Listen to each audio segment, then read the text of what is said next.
No episódio anterior, a gente prometeu nesse episódio falar das armadilhas do trade esportivo e a gente já falou delas várias vezes na outra temporada, porque a gente está aqui muito fazendo prática, né? A gente não está mais falando de teoria. Hoje a gente está diante do Celso que está vivendo tudo aquilo que a gente está falando. Nós também vivemos, já compartilhamos as nossas experiências. E as armadilhas são, como a gente falou, diante tanto de ganho quanto de perda. É a euforia de ter tido um grande resultado. É exatamente você perder um dinheiro e tentar recuperar ele logo em seguida. Eu considero uma segunda armadilha. A terceira é o medo de investir depois de perder. É uma pergunta que depois eu quero te fazer se você teve. E a quarta seria a ganância, né, Gilson? É você estar ali numa posição já lucrativa, dentro das suas regras, você ter que encerrar de acordo com elas, mas você fala, cara, só mais um pouquinho, que foi um pouco do que aconteceu aqui nesse fato que a gente está relatando. Então, Celso, dessas 4 armadilhas que eu considero hoje que o emocional nos traz no trade esportivo, a euforia após um ganho, você vivenciou isso em algum momento nessa sua trajetória?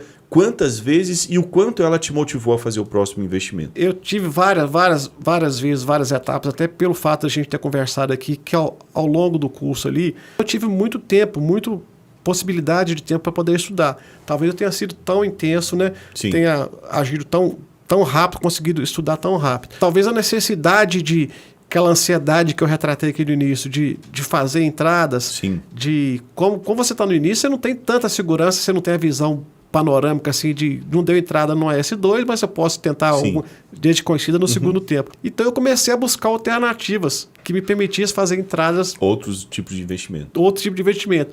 E automaticamente comecei a ter ações que você visualizou até como possibilidade de novas estratégias. Sim. E deram muito certo no início. Deram muito certo no início. Aí vem o erro que é de eu não ter planilhado. E aí vem, para mim, voltando à questão das armadilhas aí, não sei nem se foi citado, mas para mim a maior armadilha que eu já caí foi quando pela primeira vez foi feito 2 semanas antes, 3 semanas antes do carnaval, foi feito para mim um relatório, como eu não planilhava, um levantamento. Foi feito um levantamento para mim dos ganhos e perdas. Sim. E aí sim foi a maior armadilha. O que eu considerar a armadilha foi o print que eu te falei, porque na minha mente fica armazenado somente os ganhos. Sim.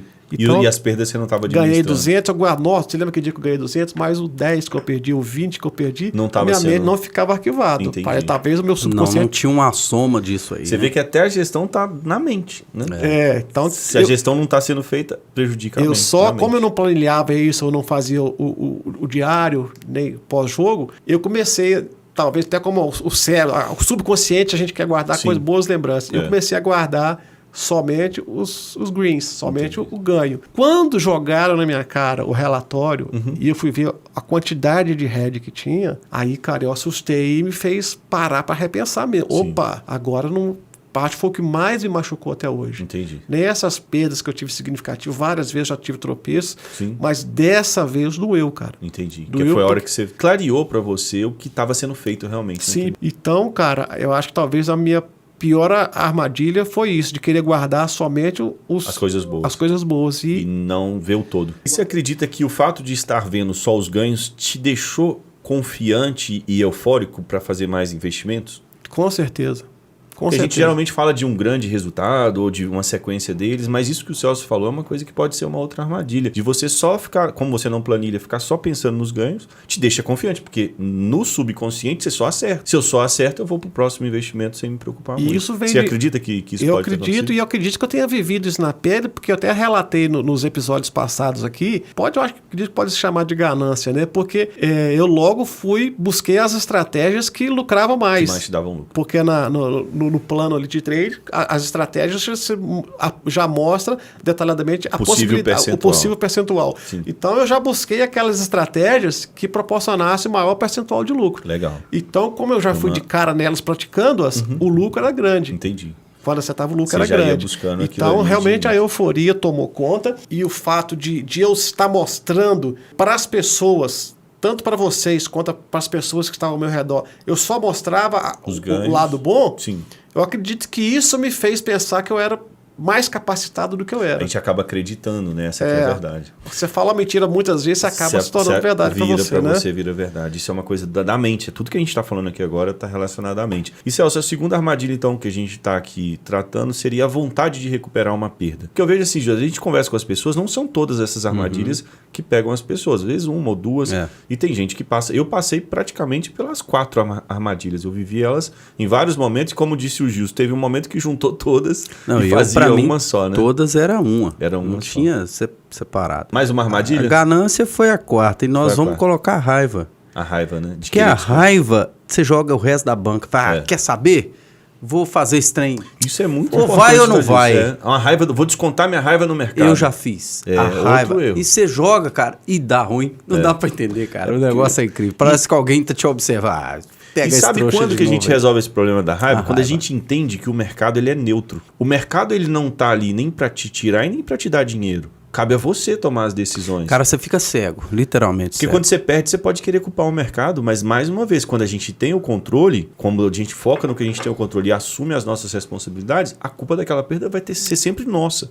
Mas quando a gente acredita que é o mercado, a gente quer descontar a raiva, né? Pô, ele me fez sofrer, deixa eu fazer ele sofrer aqui agora. E o pior que pode acontecer é dar certo. Pode acontecer, mas essa raiva, ela soa negativo. Muito negativo. Até mais voltando à sua pergunta... Você teve em algum momento essa vontade de recuperar uma perda? Tive sim, cara.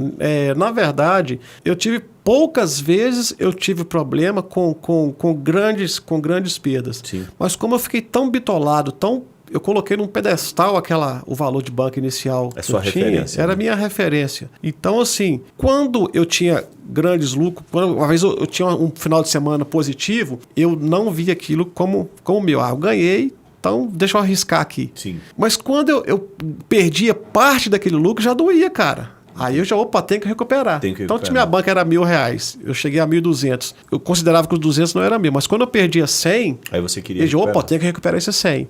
E aí vem aquele problema que eu acredito que aconteça com muita gente. Você sai das regras, aumenta o seu ticket, Sim. Você pesa a mão e perde. E quando entrava no valor inicial da minha banca, aí eu desesperava.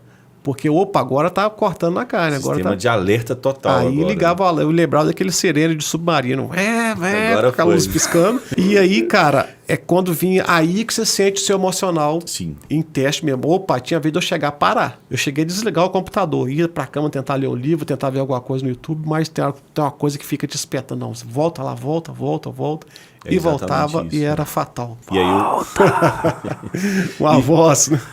E o medo? Isso é uma pergunta que eu acho que eu nunca te fiz. Em algum momento, depois dessas perdas, você se sentiu assim, cara, eu tô com medo de fazer o próximo investimento e paralisado mesmo. O medo não é aquele medo que você tem medo e vai. É um medo que te paralisa. Te trava, literalmente. E me aconteceu naquela vez que eu perdi aquela grana, me paralisou. Eu não queria passar perto do computador. Eu tava com medo mesmo daquilo ali, porque foi um dano emocional. Quando você vai, você começa a jogar centavos dentro de steak. Quando você volta de um medo. Centavinho. Muito medo ali envolvido. Que loucura. Cara, você teve em algum momento, isso eu nunca te perguntei. Tive, foi recente. Foi depois de muito tempo para mim, né? Foi depois de quase 8 meses e veio exatamente quando eu tive acesso a esse primeiro relatório. Quando eu tive dimensão do que eu já tinha movimentado, eu falei, Te gerou medo. Deu, cara. E aí vem uma série de fatores. Talvez a responsabilidade que eu carrego aqui com vocês, né? De vocês estarem acreditando em mim, estarem apostando as fichas em mim, e aquela responsabilidade de eu ter que provar que dava certo. Eu falei, gente, tem alguma coisa que eu estou fazendo errado. Eu cheguei a